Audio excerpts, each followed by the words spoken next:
Hey everyone, thanks for showing up here. I'm Gordon Half with Red Hat, and our presenter here is Michael Cote, or more commonly just Cote. He's sort of the fashion designer of industry analysts. It's going to be a really good session. I've actually known Michael for ages. I used to be an industry analyst myself, and Cote worked for another analyst firm, and he's got a lot of great experience in the industry, worked for BMC, worked for RedMonk, as I said, as an industry analyst. Most recently, he was doing cloud strategy stuff at Dell, and now he is running software infrastructure research at the 451 group. And one of the reasons I think that's going to be really interesting for you guys is they do a lot of work directly with end users, and I think he's going to be able to show you both the results of his research and also maybe translate that into what the trends going on in cloud computing are relevant for you. In other words, how you can take that research, go back to your companies, and start doing things that are really in support for these trends going on in the industry. So without further ado, since you're here to hear him and not me, Cote. Thank you. That was a nice introduction. I appreciate it. To start off with, I'll just give you a quick overview of who we are at 451. So we actually have an amalgamation of several analyst firms, and we've got over 100 analysts and all sorts of staff helping us out. So we write a lot of what we call short-form reports, long-form reports. We do typical advising and consulting. You know, if you're a vendor, an investor, an end user who's actually using all of this technology and you want some help sort of sorting out what's going on out there, that's what an industry analyst does, and what we're very much so into. We actually have we don't publish all of our research for free. In fact, we don't publish most of it for free, but there's a fair amount of it that you can find out there to get a sense of it. And you can also sign up for a trial over there at 451 Research. But it's nice to work with this organization whose research I've used quite a bit. So just briefly, a little bit about myself to establish, Gordon gave a great introduction, but a little bit of credibility. So I started working at 451 as the research director for infrastructure software, perhaps one of the most descriptive categories that I've come across. It's software having to do with infrastructure. So that is systems management, application development, cloud software and platforms, so the software that runs a lot of things, right? Not the hardware or public cloud things. And I have, as we'll get into, a pretty deep background in application development, so that's one of the areas that I personally focus on a lot in addition to cloud. That having been an area that I worked a lot at when I was at Dell on strategy. So as Gordon said, before 451, I worked at Dell in corporate strategy, helping start up the software group and doing M&A, and I worked in the public cloud business and various things like that. If you get a chance to do strategy work, it's a fascinating tour. Like it's sort of like all those people you tried to avoid in high school, and now you get to work with them every day. That's what the corp dev office is like. It's good stuff.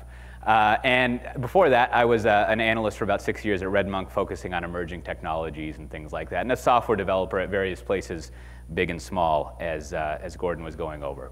So there's a couple of, as Gordon was saying, what I wanted to do with this talk is kind of go over, so there's all this cloud stuff, which is wonderful and nice and fantastic. But what can you actually do with it, right? So what are some practical business valuable things that you can take home with you after this, or whenever you get over your haze of drinking too much at this conference, or whatever it is you might do, and get your wits back together and kind of sit down at the office and figure out what to do next. So, you know, I think the way that I frame this, how cloud is affecting the world of IT, is I have this sort of qualitative sense, if you will, this sense in my gut that over the next 10 years or so, because, you know, let's be honest, 5 years is too short and 15 years is too long, so it's probably 10, that there's going to be a lot of rewriting of software that you'll see, right? In the same way that when we move from a client-server era into a web era, there was just all sorts of stuff that needs to be rewritten. And things like cloud and Devops, driven by actual tangible needs like mobile and other areas like that, drive a lot of what pulls this rewriting. But what's also nice, as we'll get into, is there's actually a lot of business pull, if you will. So it's not just gratuitous rewriting of things, which, while delightful, is not always sustainable if you're under pressure to show results, which, to use that line from Ghostbusters, they usually expect in the private sector. So I always like to start with dessert in a presentation, the conclusions, if you will, which might be a little jarring because you'll be like, you're reverse pyramiding me. I don't know the argument you're making that will cause me to conclude this. But hopefully you can kind of keep these things in your head, and also you can leave if you need to use the bathroom or do something else. You'll have gotten the meat of everything here. So to summarize these 3 columns, I think when you're thinking about how to come up with, let's call it a cloud strategy, how to apply cloud in your day-to-day IT-driven business decision-making. At the moment, and when I and my team and other people at 451 look at what's happening in that space, I think there's kind of 3 buckets of how you can get started. Tactical things you can do beyond typing, if you will, and messing around on the command command line and doing technology things. So the first thing I would say is, as we'll get into, it's always good when you're deploying something large, something as big as cloud, to start off with some planning. And I spent a lot of time over the past several years, especially when I was working on cloud strategy, figuring out what exactly people do with cloud, right? Like it's if you sit through enough presentations, it just sounds sort of like computers, which, as we all know, are awesome.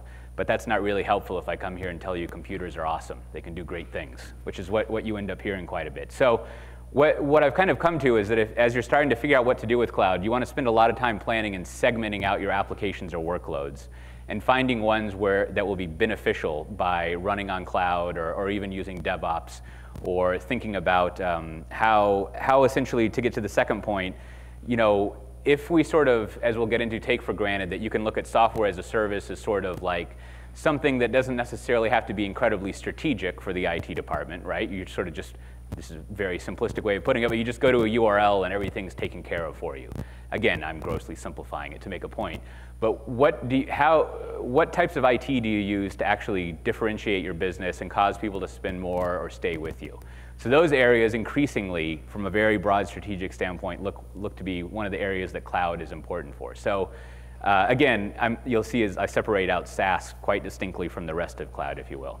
And then obviously, whenever you're introducing a new technology, maybe not so much obviously, virtualization wasn't exactly like this, but cloud tends to work better in greenfield circumstances, where you have a new application or a newish one, rather than trying to retrofit an old thing into a cloud context.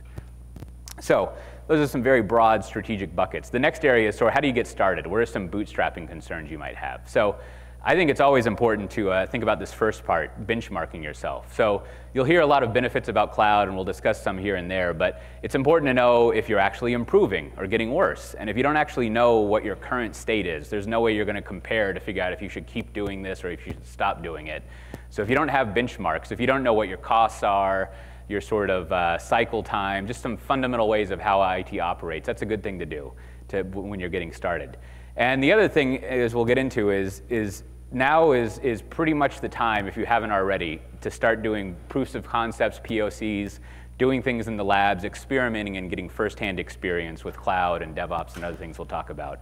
And structurally, these platforms and technologies really favor doing small things, doing a series of small things rather than big bang things. And this gets you firsthand experience, gets you like learning from making errors and learning something rather than doing a big bang project, if you will, which typically doesn't work out very well with a new technology. And finally, the last sort of takeaway that you'll kind of see built up throughout this talk is that, to use one of my favorite French philosopher quotes, like, hell is other people, right? So when you have a new technology and you're trying to introduce it, and it's not the old technology, you're going to deal with people, or as the DevOps community likes to call it, culture, right? They're very obsessive about culture and process.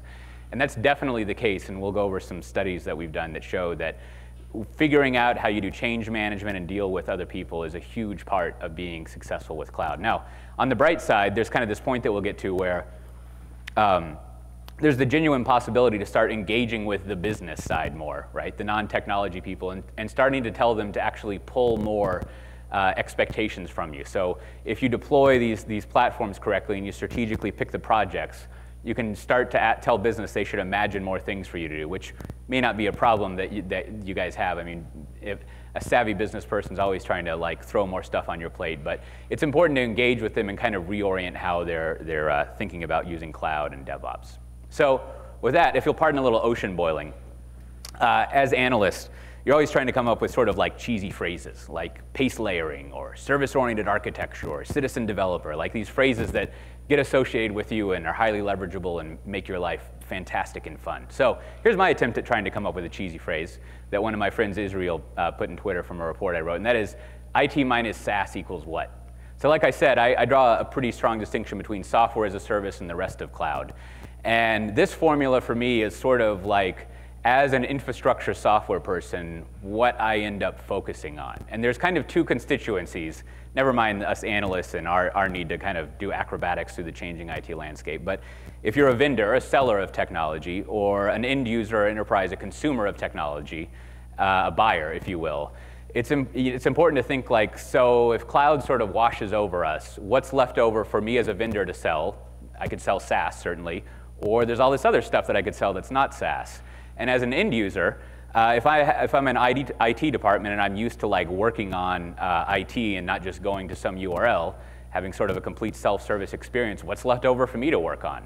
And so this formulation, again, if you'll pardon the sort of cheesy analyst trick, is just trying to come up with a succinct way of explaining what's available to do in a cloud world, if you will. And there's one minor point that like, you can kind of look through my resume to figure out where I learned this lesson. Like, you could always be a supplier to SaaSes, but just some general Porterian, like Porter, like anti-pattern strategy, is you really don't want to be in a market where your buyers have more negotiating power than you do, and then you end up selling off your server division for like 0.5 multiple, which is sort of crazy if you think about selling a business for half of the revenue it brings in. So what I came to, as I said, I have this developer background, so to me, I'm always trying to basically, to use an old cliche, to me the answer is always developers, whatever the question may be. So it's pretty predictable that I would come to a conclusion like this. And I also like to break your presentation rules, so here's a bunch of words on slides. It's fun for you. So essentially, when I look at it, there's a few things that this what is, what's left over if you're not talking about SaaS, which again, SaaS is wonderful. If you want to get into the SaaS business, great. But what about the rest of the area, right? Like that can't be all there is. So obviously there's keeping the network up, managing the desktop, security, all of these fascinating, exciting niches of IT, if you will, which, if you like that stuff, great. But, it's sort of keeping the lights on class of stuff. Security is very important, of course. You shouldn't belittle those guys. So what it comes down to are there's other areas, but to kind of brute force it into something useful, I think it comes down to two areas primarily. One of them we'll call like business intelligence and big data and sort of jobs that are running, big analytical things, looking over your own data and trying to make sense of what's happening in your business, what your customers are doing.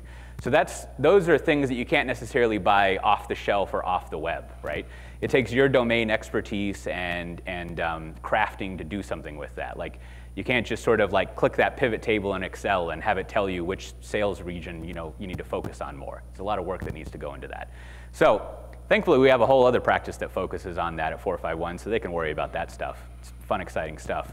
But then the other bucket, which as I was alluding to, I always come back to, is let's call it custom IT, if you will, or custom development. So whether you're a vendor writing your own SaaS stuff, or more importantly, let's call it a corporation or an enterprise. It doesn't really matter what the size is, but you're a company that, in theory, would benefit from writing your own software to help run your business, right? And there's a couple of interesting examples. Part of why I like giving a talk like this is to basically troll, in the positive meaning of that word, for better examples than sort of the cliche ones that I have. But whether you look at something like the Nike Fuel Band, right? Like, sort of tracks your movements, and other bands in this area, like the Jawbone Up one I have, tracks your sleep.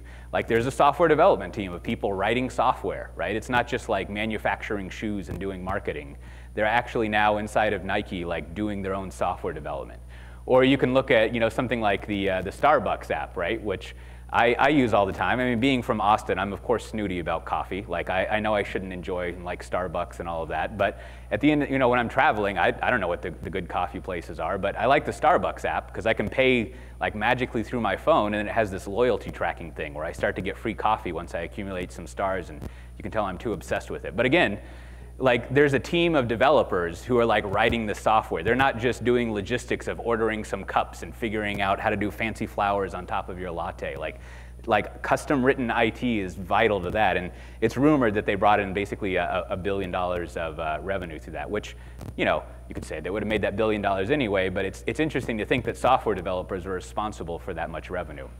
And finally, again, these are sort of cliche examples. I won't go into it too much, but there's a great book, I think it came out last year, about Amazon called The Everything Store. And it's interesting, in this environment, we think of Amazon as a technology company for AWS and other things like that. But in reality, it's just a retail company, like a very, very aggressive, almost cutthroat retail company. But you read the history of that company, and you see how critical custom-written software and IT has been to that business. I mean, it's built on custom-written software. So a lot of that comes to, there's a lot of phrases people use for this. So if I'm a business and I'm doing more than ordering coffee cups or, you know, spitting out and shipping shoes and like marketing around that and sponsoring athletes or you know, whatever the case may be, stocking shelves, things like that. Some people will call it, we at 451 think of this as the digital enterprise, if you will, and other people will call it coding businesses. So businesses that rely on a lot of coding, as the name would say, to run their business. And I think it's worth kind of like, to sort of give you the structure and pattern for thinking about this, looking across at least 4 verticals. And there's some that I don't go into here, like what I like to call the white-collar tool chain. So, you know, collaborating over files with coworkers. But if you look in Wall Street, it's kind of cliche now. I mean, there's even that Michael Lewis book about this. But essentially, you know, this sort of humans running around trading things like orange juice futures and all of that business, like that doesn't really happen as much as you know, you'd see in movies and things like that. And in fact, you can rent out the floor of the stock exchange just for marketing activities, like have ballet guys down here. Or, you know, I saw recently Marvel sent Captain America to wander around there. So the floor, the physical reality of like trading is now sort of just a marketing gimmick, if you will. And everything else is driven by a lot of custom written software and, you know, whatever your position may be on that. There's a tremendous amount of IT, even more than you normally would see in Wall Street, where there are actual developers running this. To say they're running the business is to overstate it, but helping run the business and really making it a coding business and instrumenting it. And then, of course, in retail, you know, there's very good, well-known examples. You know, there's, as I learned, there's this knuckle dragger thing up here, right? Where, you know, if you're old enough, you'll remember the delightful sound that makes when it scans your credit card, makes an impression of it to do a transaction. And then you run around Austin and here and everywhere, and now most of the small shops will have something like Square or Square itself, right? Which, again, is you've got another team, you've got teams of developers working on custom IT to make businesses run better. And mostly through mandate, you've got this other sector, you know, healthcare, which I'm sure is the delight of all of us in this room, where, you know, I've had a couple of kids in the past basically 5 years or so, and the amount of paperwork involved in all that stuff is just insane as a computer person. It boggles the mind. And through a combination of mandates and also the desire to have like a much more approachable, sort of handsome doctor there with an iPad talking with you, you know, there's a lot of, again, IT being injected into that industry, which is going to is going to need, it's not necessarily going to be SaaSes that people will be using. There'll be that need for custom written software and custom IT, if you will. And then the final example, it's hard to come up with a consumer example, but over here you can see a friend of mine, Chris Dancy, who is often billed as like, I don't know, the most quantified human in existence or something. You know, like at any given time, he wears like 20 sensors, and he's of course got the Google glasses, and he really knows how to pose for a picture down there. But you can see that like through a bunch of, again, software developers writing the custom software behind all this gear that he wrote, like, look, he's lost a lot of weight. He's a healthier guy. And he has more of a sense of like, he calls it the digital exhaust, if you will, like all this stuff that's flowing off of him. So the point of this, in thinking about what to do with a cloud strategy, is it gives you this framing that across verticals, and you can find examples like this in other industries and verticals, there's actually this pull to do something with computers beyond just like run Office or run some packaged software. There's the desire to have teams of people customize your IT to fit and instrument your business that we see quite a bit. So I think arguably one of the things that is driving this, enabling it, like it's hard to know who you know, which part is the tail and which part is the dog or the ox and the horse or whatever cliche you want to use. What's the cause and what's the effect? At this point, it's kind of all in one big soup that's mixed together, and it's hard to pull them together. But a lot of this is being made possible by the technologies and practices that essentially are in cloud. And as we'll get to, a fair amount of it is, I hesitate to use the word, but we'll use it anyways, the kind of emerging methodology or school of thought or philosophy, if you want to be really abstract, around all of this is something called Devops, or the combination of developer and operations teams working together to work on custom IT, often custom-written software, and deploy it in cloud environments in a more consumer-oriented, faster cycle. So the first thing I want to get into, again, to kind of give you an idea of how to think about your cloud strategy and think about this in a business sense, is don't fall asleep while I'm going over this, but I'm going to go over some market sizing, because this is always important to, if you're trying to convince the business or think in a business-oriented way of how to apply IT, it's important to focus on these little dollar signs or whatever the character for your currency may be, and think about the amount, excuse me, of money that's flowing in the system, the growth rates that are there, and kind of use this kind of data, if you will, this kind of chart, to answer the question like, is this a real thing, right? Or is cloud just some made-up thing where there's not really like money or stability in it? So there's 3 of these charts that we'll go over to kind of assure you and hopefully arm you with the fact that this is actually a thing that people are doing. And there's a lot of cash flowing through it in a very high growth area, right? So first of all, there's at least 2 ways we think about the cloud market at 451 and our market monitor service and size the market. And the first one is the infrastructure public cloud forecast. So what this does is it takes out software as a service and focuses on all the rest of cloud. And it has this fun category, ISaaS, which if I remember is infrastructure software as a service, which is like IT management as a service and other things that are technically a SaaS. They're an application delivered over the internet, if you will, but they're more infrastructure oriented, if you will. And so if you look at this, hopefully it's evident. Like I'm actually like pretty bad at numbers, so you probably can arrive at faster than me. But like, we've already got $1 billion, if you notice. That's what's going on up there. At $5.7 billion in 2012, growing at this sort of astronomical, like about 36% rate, if you will, a CAGR rate, a smoothed out growth rate, up to just under $20 billion in 2016 we're forecasting, right? And in each of these categories, it's also interesting to look at, the raw infrastructure as a service category and the platform as a service category, which has sort of always been the weird category to figure out. It's always kind of a minority, and it always threatens to combine itself with the IaaS market as well, and it's kind of a fascinating thing to over-rotate on. In the industry, we have like an existential crisis about what PaaS is about every quarter, so that's fun to participate in. And then on top of that, you've got sort of the infrastructure software there. So the takeaway from this slide is obviously like, 1, there's plenty of money sloshing around in here, and the demand that we're predicting is causing a huge amount of growth. So there's a lot of people who want it, and it's stable, if you will. It's not some fly-by-night crazy thing. So there's another area of relevant market tracking that we do, again, to give you a sense of how, like what this market looks like, how real it is, how stable it is, what you can expect from it. And definitely, if you want to be a vendor selling into this market, the cash that you can chase, if you will. And that is the cloud enabling technology. So this is the software that is used to run cloud things. I'm trying not to use the words up there. So things like OpenStack platforms or other cloud platforms or cloud management software, or as it says, security down there. Whatever you might sell that helps one run a cloud. And the automation software, things like your Puppets and Chefs and Salt and Ansible and all that stuff is wrapped up in here. And so this is an equally, I would say, great market, no matter which side you're on, that we're forecasting. That there's, it already starts out as quite a large market, and it's not quite as high a growth rate as the previous one. It's more like 21% or so. But there's, we're predicting obviously a very fast clip of people pulling down this software. And indeed, shifting to the qualitative mode, a lot of the incoming inquiry, consulting, and things like that I do, there's a lot of people who are basically asking the question, so whatever microscopic dot I might be in these bars, what should I do? Like, what are the platforms that I should be looking at? How do I evaluate them? Which is a bit of what I'm trying to discuss in this presentation, if you will. Not really speeds and feeds so much, though. So one last chart to sort of drive home the point that this is actually a thing, and there's a few other interesting things to get from this chart, is survey data that we have, and there's another part of 451 called ChangeWave that does quarterly surveyings in the consumer and the corporate world about, do you buy a tablet to go with your laptop, and other fascinating things, as well as cloud usage.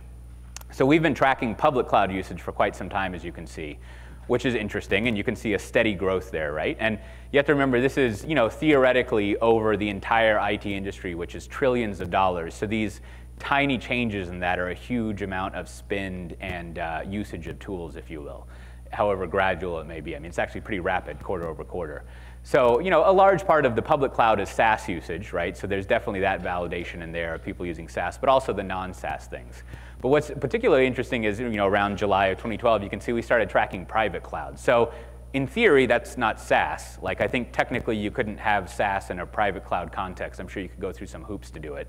So most of this must be associated with basically infrastructure build out, right? Like, whether it's running your own applications, storage things, all sorts of things like that. And you see this, it kind of peters out, kind of levels out, if you will. But you see a nice gradual rise of basically private cloud build out, which is interesting. It's one way. I was talking about benchmarking, of thinking, what are your peers doing, right? Like, when we look out about other cloud things people are using, I know what I'm doing and not doing, but what are other people in the market doing? And this kind of gives you a sense of public cloud and private cloud usage very broadly. So to exactly get into the point of what your peers are doing, I always call this sort of bridge jumper thinking, right? Like, if your friends jumped off a bridge, you would too, so you want to know when and where and if they jump over the bridges that you might be enthusiastic about. So this is sort of a cut at some custom work we did, but that's very representative of the kind of workload surveying that we do regularly, that asked, so for these large buckets of workloads or applications, where are you running them? Are you running them in a private cloud, like on-premise essentially, a hosted environment, or a hybrid environment, or a public cloud environment? And how you interpret this bar chart on its side is I always think a nice Rorschach test of, like, it says a lot more about the person interpreting it than necessarily the market in general. But there's a few reflections to have. One, you sort of look up here at the batch computing applications, right? And if you think about it, cloud is almost designed for batch job computing, right? So large scheduled applications that have a huge computational need and then don't run, right? So, there's all sorts of boring things like 24-hour cycles to figure out what your inventory is. You need to send more cheese to franchise 57, or whatever you might be doing on a batch job basis. It's sort of, I don't think it's unfair to say it's been kind of like a boring backwoods of the IT world. It's extremely pervasive, and almost every company uses this, but you can see that there's a fair amount of public cloud usage for it, and also the managed and private cloud use. And it's one of those areas that's very well situated and oriented around cloud. Now, the other thing that's interesting to reflect on here are these two categories: custom-facing enterprise applications. There's that daunting phrase, enterprise, and then back-office enterprise applications, right? And a lot of what you hear over the years is this idea of, our ERP system is not going to move, right? Like, that's going to run on premise forever.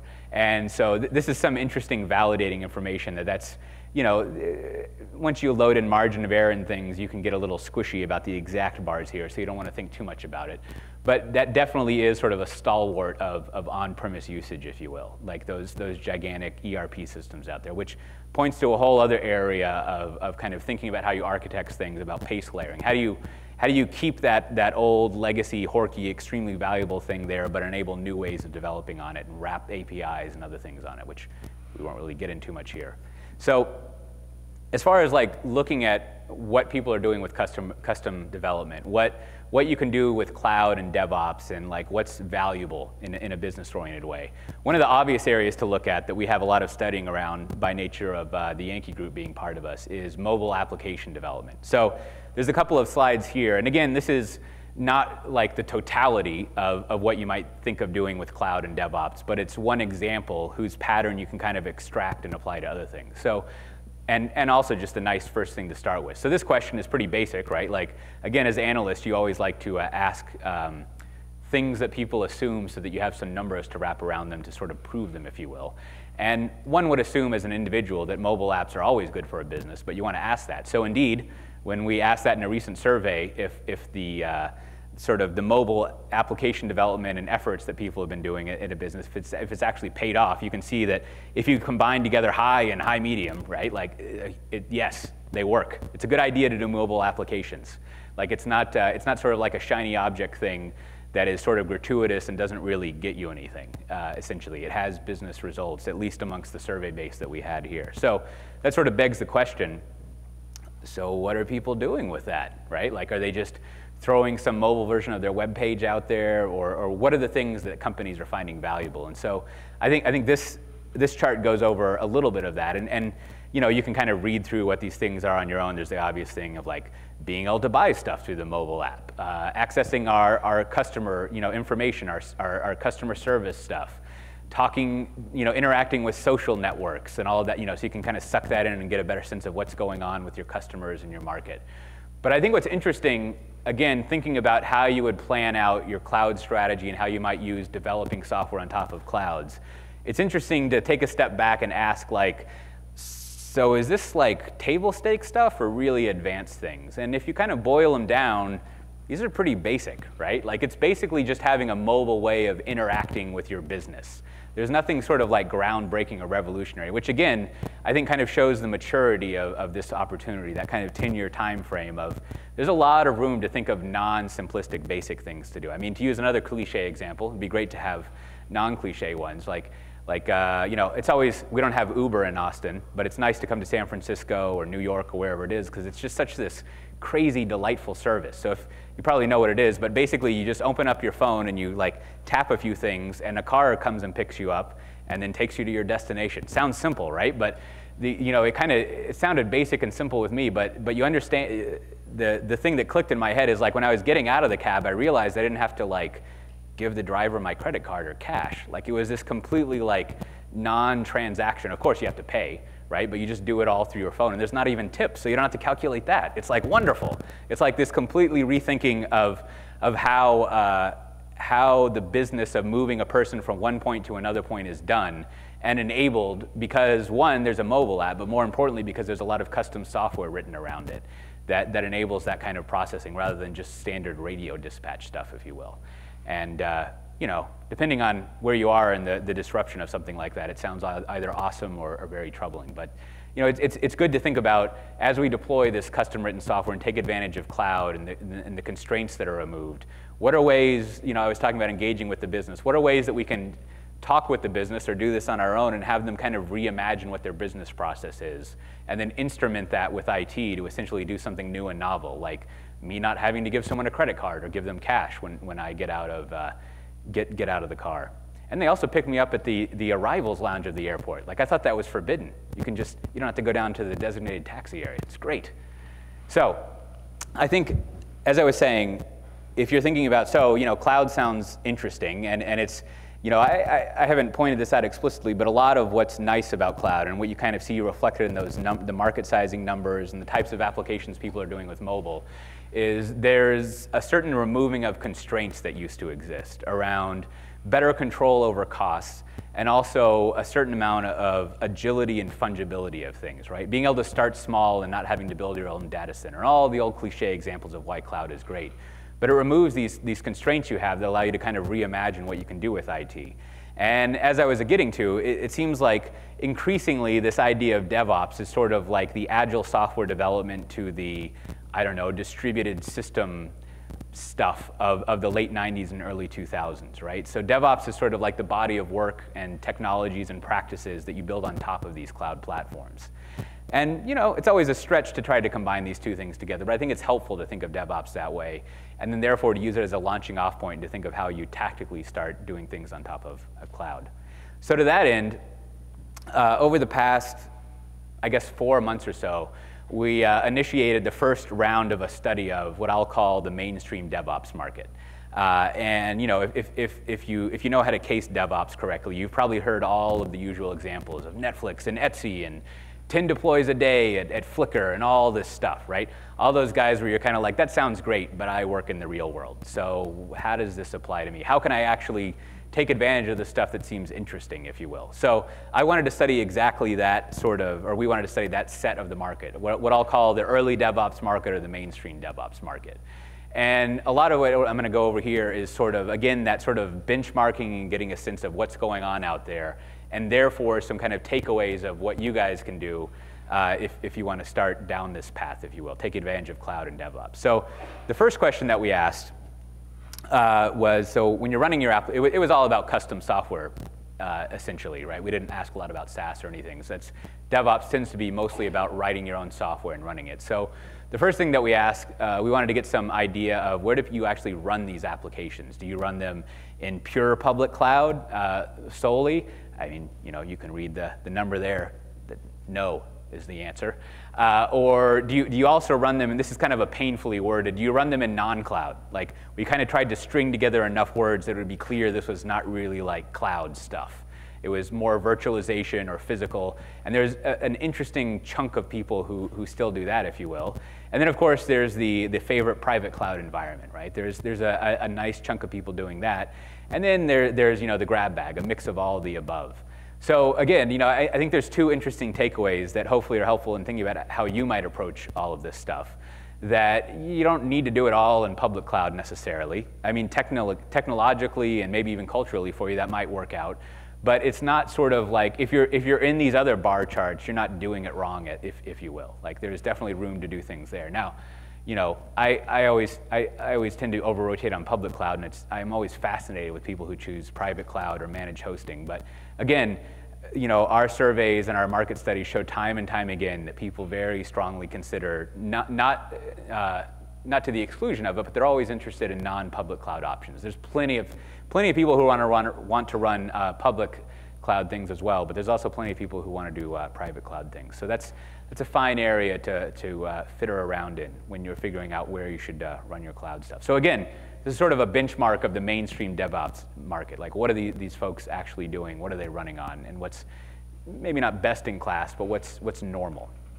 So for better or worse, one of the things we did in the DevOps study is we pretty strongly conflated together deploying to production frequently with DevOps, right? Like, I guess in theory, you could be doing DevOps and deploy every 18 or 24 months, but that would seem kind of like a lot of hassle for doing a long cycle. So I wanted to get a baseline of, so what's the maturity of being able to deploy to production? And you might be wondering, like, is that deploying bug fixes or features? And that's not really something that we asked, unfortunately, in this first round of the study. We'll get more resolution on that in subsequent rounds. But I think the overall result is actually very encouraging, right? Like, if you look at this half of the donut, the part that's separated, I mean, I would say, again, and this is the early DevOps market, it's not just the entire market, but people who we carefully filtered to be DevOps practicing or oriented. I think most of, a fair amount of them can do 30 days or less, if you will, right? I mean, this 20% in weekly is actually pretty phenomenal. Now, if you've kind of studied DevOps, you realize that they're not deploying like, the result of a 50-page MRD every week. They're chunking down their things to be things that are their requirements to be deliverable in these short time periods. But part of what they deliver in DevOps and that kind of magic of agility I was talking about in the next steps at the sort of dessert at the beginning is once you have a dependable throughput, if you will, to use some kind of factory thinking, it ends up that you can actually deliver more consistently and end up delivering more over time than if you kind of have these big batches that so often go wrong, if you will. So the answer here is actually pretty nice, that people are doing quite well. That was somewhat surprising to see. Now, just to kind of clear up this on-demand thing, I think, to be frank, I think this is just kind of like a poorly worded option, right? So does on-demand mean like every 5 minutes or every 6 months? Like, technically it means any of that, or every 30 seconds. And I think, we would just kind of reduce this on-demand thing. So I would kind of not pay too much attention to that because it's not accurate enough. But it is interesting to note the aspirational nature of it, right? The idea that I could deploy on demand definitely shows that that's important to a large part of the market. And to that point, I don't have a chart for this, but we ask another question about, so do you think it would help your business out if you released to production more frequently? Or to put it another way, from a business standpoint, are you satisfied with how frequently you're releasing?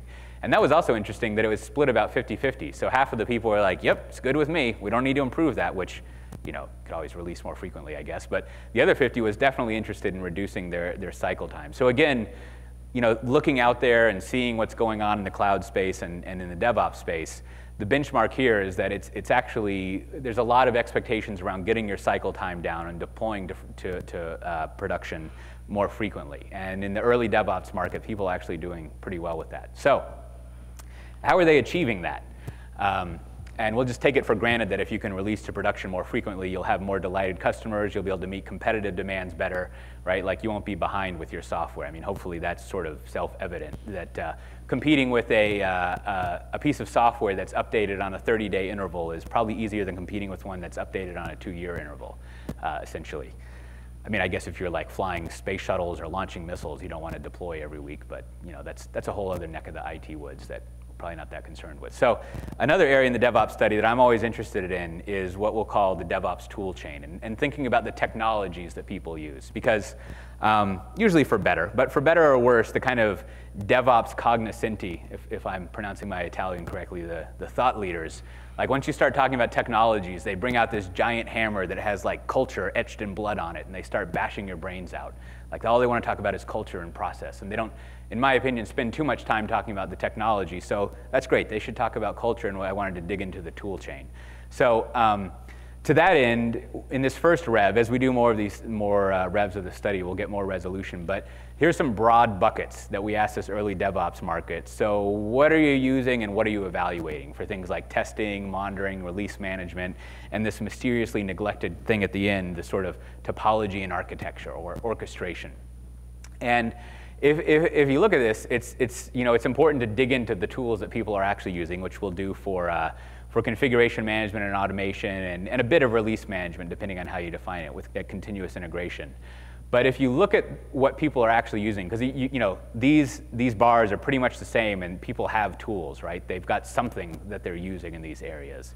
But it's interesting to look at performance monitoring and log management, and you don't really see a lot of the new startups, the kind of utopic DevOps toolchain components you would expect. Instead, you see a lot of the big four tools and existing things that, while they probably have functionality that's cloud-enabled and DevOps-enabled, don't necessarily show up in that utopic tool chain. And so you see a lot of people evaluating new things, but there's also a fair amount of people who aren't. So if you look at this, there's actually tools and usage, but I think it's fair to kind of draw from this that there's an openness for doing new tools, right? Like, and again, if you dig into the tools, as we'll do in a little bit, that people are actually using, it's not really the tool chain you would expect in this early DevOps market. Now, another kind of confirming thing. So if you talk with cloud and DevOps people enough, they're always bemoaning that there's not enough orchestration. Sort of, we used to call it like composite application management or service management, or kind of paying attention to all of the components end to end that a chunk of IT was using to run a business process. And in that area, that's sort of the least usage amongst these folks, which I guess would make sense. I mean, that's kind of something that you come to when the dust has settled enough that you can have an architecture that it's nice to lock down, if you will. But in talking with a lot of the utopic DevOps toolchain vendors, that's an area that a lot of them are focusing on, which is interesting input for them, if you will. That not a lot of people use that. So to dive into a couple more donuts, if you will, a handy analyst tool. One of the questions we asked was around this there's sort of this core DevOps notion that part of the benefits of being able to release your software more frequently without it breaking, achieving that velocity and speed, is done by reducing the silos, if you will, right? So at the beginning of the DevOps world, there was this idea of the wall of confusion, right? So development writes all their stuff, and then they throw it over this wall to operations, and they've got their own practices and tool chain and how they deploy and manage it in production. And part of what you want to do in DevOps, as the name would point to, is try to combine those, you get rid of that wall and combine those teams together more. So in theory, one of the ways this would manifest itself, this culture would manifest itself in the technology, is in the development phase, when you're writing your software, you would be using these new automation tools. And I consolidated the names here. The actual question was automation tools like Puppet and Chef and Salt and Ansible and so forth and so on. But you would expect to see in a utopic DevOps tool chain a lot of people doing that, right? Because I just sort of asserted that was a core DevOps thing. But it turns out that there's not, at least in this mainstream DevOps market, this early market we were talking to, there's not as much usage as you might assume there was. And in fact, there's much more custom-written build scripts and tools. And the use of the, I don't know if golden images are so much bemoaned in the DevOps world as much as they used to be, but it was definitely like a big baddie for quite some time, the big foil ball image, if you will. So to put it one way, the old ways of doing your builds, if you will, are done more frequently than the newer ways of doing it. So again, this isn't to dismiss the wonderful tools and technologies and practices that are locked in that little slice there, but to show the kind of relative maturity of this market, right? There's still a lot of tool usage and dust to settle out. Now, you could also say, well, yeah, but I write awesome code here in my custom build area, which that's great for you. You must be like the only person in the world who's like that. So another area that again, you would think would be in the utopic DevOps toolchain, if you will, is continuous integration products. I always think of them as like C-star tools, whether it's build, deploy, delivery, integration. I'm sure there's some overly nuanced way of separating all those things out, but let's just call it CI for the moment, right? So, how pervasively do you use a tool that automates your build process and essentially like assembles everything for you so that very quickly you can get a sense of new code you've introduced, if it works out, if it integrates with things, if the tests pass, if it's doing what you wanted it to, right? Instead of having to manually go testing. I mean, the CI and the build market with tools like Jenkins and Bamboo is pretty mature and well understood. And so again, talking to this mainstream early DevOps market, it was interesting to see what the relative maturity of usage was of continuous integration things. And this one, it's a little more encouraging as far as the percentage of people using these tools, kind of what the tool chain is. But then there's this weird none area, which we'll get to in a little bit. And so once again, there's those people who are awesome at writing their own build tools. So great for them. Maybe you should run off and start a startup if to do that instead of being locked in a company, if you will. But you can tell I always liked the build team at companies I worked at. What's really sort of distressing is like people who aren't doing anything, right? Like if you're sort of like practicing DevOps or writing cloud-based applications, it's a really good idea to have some sort of continuous integration system, right? Something, hopefully these people have version control, and we've long gotten over that, but you always get the sense, and it kind of validates what we encounter anecdotally, is like, you should never really assume that people are like using the best tools available. There's a lot of non-use and building of your own tools out there. So, the thing to take away from those two slides, before we get into some culture stuff here from my hammer-wielding buddies, when I look at those slides, it's easy again, like I was saying, to kind of write off DevOps and cloud as sort of like, well, no one's using it, so it must not be a thing. But, again, like when I look at the relative maturity of cloud itself as a platform, the sheer bulk of just custom-written code that's out there in companies, which is massive, right? And the relative newness of DevOps, I think I wouldn't say the market is immature, if you will, but it's just beginning, if you will, right? So the nice takeaway from that is like, you're not necessarily behind if you're doing this stuff, but now's a great time to start investigating it and thinking about it, right? So it's not an unstable market, if you will, but it's very new, and you can start planning out on a multi-year basis how to take advantage of all of this. So finally, we asked several questions in our DevOps study about culture, if you will, and I'll lace in some other process and culture questions from other market studies and surveys that we do at 451. And again, for better or worse, conflating together release cycles, deploying to production better. And I'm sure we could have some fascinating conversation over beers about lead time versus deploy time versus all sorts of factory stuff. And I'll need a couple drinks before I can think about that. But anyways, let's just call it reducing release cycles, getting code out the door faster. If you sort of add up a lot of things here, it gets to that other column that I had on the dessert slide, if you will, that hell is really other people, right? Like, sure, you've got some infrastructure and technical debt here, right? Complexity of things that you're kind of calcified, and it's hard to move from what we have. You've got sort of lack of tools. Of course, we saw that there's a wide swath of people not even using continuous integration tools or those fancy new automation tools. So maybe they just need to Google a little bit more and find those tools.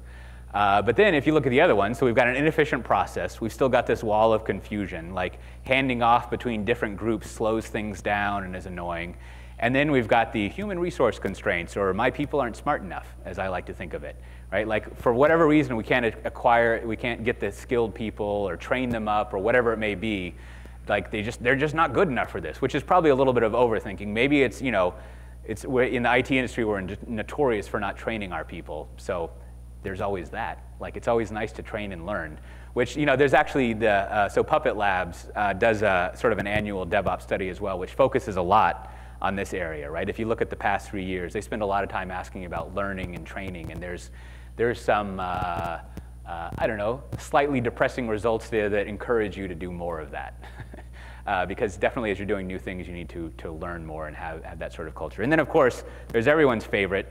They keep asking me to do new things, and they don't understand that it's going to lengthen, the feature creep is going to lengthen the cycle. But again, all of these things, the majority of these things, I think once I added it up, it's basically like 80% or so, if I remember, a little over 80%, are basically human-caused cultural things, right? So now that we're down here in the weeds of DevOps, right, and it seems like something valuable and interesting that you can kind of take back and help your business reimagine how they can use cloud and IT essentially, right? Like you're going to have a big cultural war in front of you if you're unlucky. Maybe if you're lucky, people will just be up for it and they'll want to change things gratuitously. And that sounds great. So, I think the sort of takeaway, like hopefully what you leave with is this notion that this isn't some sort of like gratuitous, like raised floor concern where like, oh, we've just got some cooler like speeds and feeds and stuff that runs faster. Like it's nice shiny objects and technologies that like the business people don't really care about, but this one goes to 11, right? Like, so there's actually palpable business demand that's valuable for how businesses go about conducting themselves and reinventing themselves and differentiating. And as we went over in 4 verticals, you're starting to see that demand very dramatically across lots of industries. And then thinking about the DevOps study that we did and some of the other studies, there's a lot of maturing ahead of us, right? So it's not sort of settled. It's not like, and I don't mean this in a bad way, it's not like the Java world, where it's sort of like, well, we've sort of got that figured out, and if you want to do Java, done, right? Like it's not immature at all. Like it's actually very well understood, stable, and you've got that handled. Whereas in the cloud and specifically in the DevOps space, there's more sorting out what it is ahead of us, which is good because it means that there's not really any way that you're behind necessarily, so you can get a jump on it. And so with that, we've got about 10 minutes or so left. First of all, if you are interested in this, good luck out there. And I'm always interested, as I was saying, to hear more normal instances of people applying all of this thinking in their work environments. I'm always eager to hear about that. So thank you.